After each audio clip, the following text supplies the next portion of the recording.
Marami pong kumakalat na larawan sa social media, lalong-lalo na noong nakalipas na taong 2019 kung saan ay nagpapakita umano ng mga bagong barya ng Pilipinas.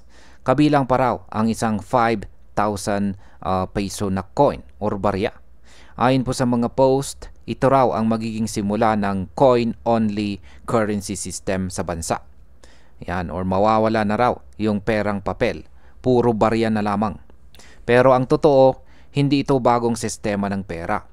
Ang mga larawang makikita po natin dito ay nagpapakita lamang ng new generation coins at mga commemorative coins na ginawa ng Bangko Sentral ng Pilipinas or ang BSP.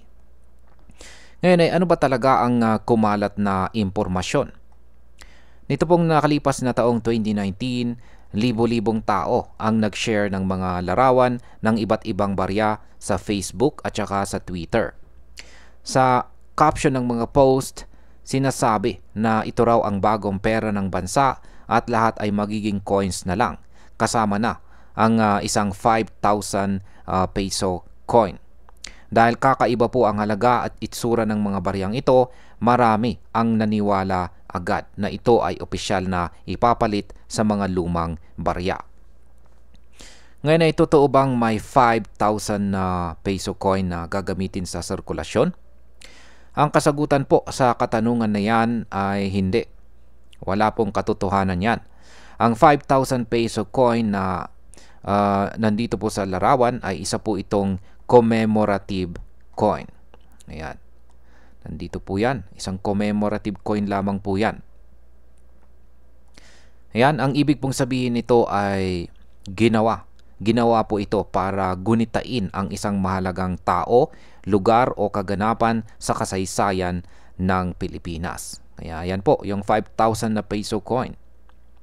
Hindi po ito ginagamit sa pang-araw-araw na transaction tulad po ng pagbili ng pagkain or pamasahe.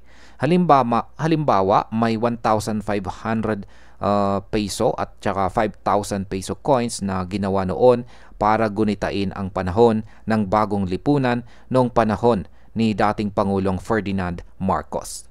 Kaya yan po, nakikita po natin yung halimbawa rito ng commemorative coin na nagkakalaga ng 1,500 peso at saka 5,000 peso. Ngayon ay ano po ba ang ibig sabihin ng new generation coins? Ayan. Nito pong nakalipas na March 2018, naglabas po ang BSP ng mga new generation currency coins. Layunin po nito na gawing mas maganda ang disenyo at mas ligtas laban sa peking pera. Ito po ang mga baryang ginagamit natin ngayon gaya po ng bagong 5 peso, 10 peso at ang 20 peso coins. Kaya kung mapapansin po ninyo, mas makintab at mas moderno ang itsura nila kumpara sa mga lumang bersyon.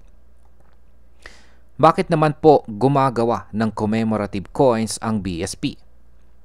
Ang commemorative coins ay kadalasang ginagawa sa limitadong bilang at ibinebenta bilang koleksyon.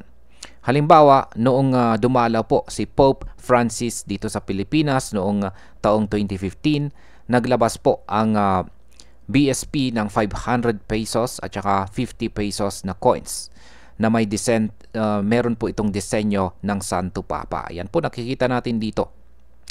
Ginagawa ito para magbigay pugay sa mga makasaysayang okasyon or tao at hindi po talaga para gamitin sa pang-araw-araw na bayaran.